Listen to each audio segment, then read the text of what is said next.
প্ৰাণৰ শিল্পীৰ সমাধি পৰিষ্কাৰ কৰিলে ৰাইজে।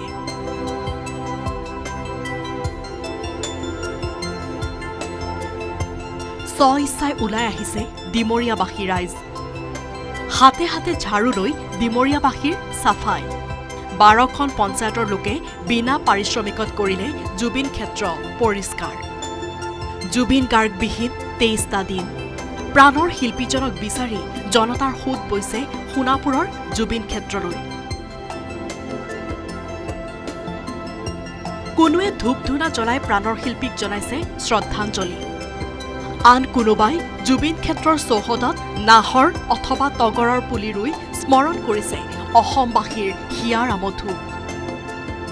ৰাইজৰ ব্যাপক সমাগমত অপৰিষ্কাৰ হৈ পৰিছে জুবিন ক্ষেত্ৰ। কিন্তু জুবিনৰ অনুৰাগীয়ে কেতিয়াও অপৰিষ্কাৰ হৈ থাকিব নিদিয়ে প্ৰাণৰ শিল্পীৰ জিৰণিৰ ঠাই। যাৰ বাবে এই ব্যতিক্ৰমী পদক্ষেপ গ্ৰহণ কৰিলে ডিমৰীয়া খণ্ড উন্নয়ন পৰিষদে। প্ৰাণৰ শিল্পীৰ শেষকৃত্য সম্পন্ন হোৱাৰ দিনৰে পৰা পৰিষ্কাৰ পৰিচ্ছন্ন কৰি গৈছে জুবিন ক্ষেত্ৰৰ চৌপাশ। 12খন পঞ্চায়তৰ লোকে প্ৰত্যেক দিনে পুৱাই বিনা পাৰিশ্ৰমিকত পৰিষ্কাৰ কৰি গৈছে জুবিন ক্ষেত্ৰ।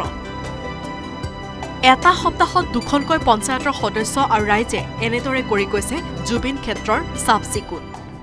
ডিমৰীয়া উন্নয়ন খণ্ডৰ অন্তৰ্গত যিমান 12টা আছে পঞ্চায়ত আছে, গোটেইবোৰকে তেনেকৈ ভগাই দিছে এদিনকৈ তেনেকৈ কৰিবলৈ। তো আজি আমাৰ পাল পৰিছে, তো আহিছোঁ আজি এনেকৈ চাফা কৰিবলৈ। সেইটো অনাগত দিনতে তেনেকৈ চলি গৈ থাকিব, যেতিয়ালৈকে আমাক নিৰ্দেশ দিয়ে এনেকৈ কৰি গৈ থাকিম। মন্দিৰলৈ ৰূপান্তৰিত হোৱা জুবিন ক্ষেত্ৰত গুণমুগ্ধই ধূপ চাকি দিয়া স্থানসমূহ পৰিষ্কাৰ কৰিছে ডিমৰীয়া অঞ্চলৰ ৰাইজে। মহান শিল্পীজনৰ বাবে এনে মহান কাম কৰি নিজকে গৌৰৱান্বিত অনুভৱ কৰিছে এই সকল লোকে। ভালে লাগিছে আমাৰ এনেকৈ চাফাই কৰিব পাৰি, বহুত ভাল লাগিছে আমাৰ। যিহেতুকে প্ৰাণৰ শিল্পী এগৰাকী ঢুকাইছে, আমি যে এনেকৈ চাফা কৰিব পাৰিছোঁ বহুত ভাগ্যৱান বুলি আমি ভাবিছোঁ। জুবিন ক্ষেত্ৰৰ লগতে প্ৰিয় শিল্পীজনে 12 বছৰৰ পূৰ্বে অনুষ্ঠান কৰি জিৰণি লোৱা পাটৰকুছিৰ শিলটো চাবলৈ এতিয়া বিভিন্ন স্থানৰ লোকৰ ভিৰ হৈছে। প্ৰাণৰ শিল্পীয়ে জিৰণি লোৱা শিলটোত কোনোৱে যদি ধূপ চাকি জ্বলাইছে, আন কোনোৱে শ্ৰদ্ধাঞ্জলি জনাইছে মায়াবিনী গাই।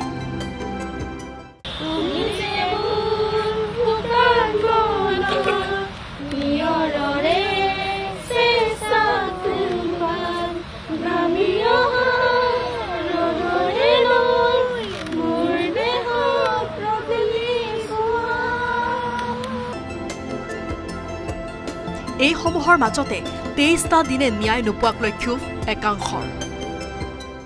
হিয়াৰ আমঠুক হেৰাই আমাৰ অসমবাসী যিমান দুখ পাইছে, বিশ্বব্ৰহ্মাণ্ডই যিমানখিনি কষ্টত আছে, আজি তাৰে ন্যায় হ'ব লাগে। আমি ন্যায় বিচাৰোঁ। এতিয়া সকলোৰে অপেক্ষা কেৱল ন্যায়ৰ বাবে। জুবিন গাৰ্গে লাভ কৰিব লাগে ন্যায়। ফাদিল হ'ব লাগে জুবিন গাৰ্গৰ মৃত্যুৰ ৰহস্য। কেমেৰাত অঞ্জন ডেকাৰ সহযোগত হীৰকজ্যোতি মালাকাৰ আৰু যোৰাপাটৰ পৰা মৌচম বৈশ্যৰ report, news 18 Assam north east.